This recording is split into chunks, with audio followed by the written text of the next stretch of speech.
చాలామంది చంకలో జాయింట్లు వేయాలన్నప్పుడు main cloth అనేది తక్కువ ఉంది, కానీ లైనింగ్ అనేది ఎక్కువ ఉంది. అలాంటప్పుడు ఏం చేస్తారంటే ఫస్ట్ మెయిన్ క్లాత్కు జాయింట్ వేసిన తర్వాత లైనింగ్ క్లాత్కి అయితే జాయింట్ వేస్తూ ఉంటారు కదా.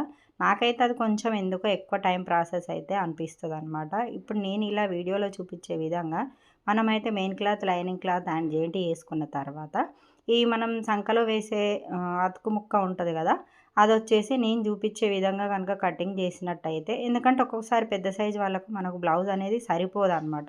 ఆ మిగిలిన ముక్కలతో మనం ఎలా చేయాలనేది మనకైతే ఇది కొంచెం ఐడియా ఉంటుంది. ఎందుకంటే మనం blouse main and front shape బెల్ట్లు ఇవన్నీ స్టిచ్చింగ్ చేసిన తర్వాత హ్యాండ్ జాయింట్ చేసిన తర్వాత ఇలా ఎంత క్లాత్ మిగులుతుంది, మనం ఎక్కడి నుంచి ఎక్కడి వరకు తీసుకోవచ్చు అనేది కొంచెం ఐడియా అనేది ఎక్కువ ఉంటుంది అనమాట. అంటే కటింగ్ చేసేదానికి స్టిచ్చింగ్ చేసేటప్పుడు చాలా ఫరక్ అయితే ఉంటుంది. అందుకని ఎప్పుడైనా క్లాత్ బాగా తక్కువ వచ్చినప్పుడు మనం అన్నీ స్టిచ్చింగ్ చేసిన తర్వాత హ్యాండ్ విషయానికి వచ్చేసరికి ఇలా కనుక మనం క్లాత్ జాయింట్ కనుక వేసినట్టయితే ఫినిషింగ్ కూడా బాగుంటుంది, నీట్గా ఉంటుంది.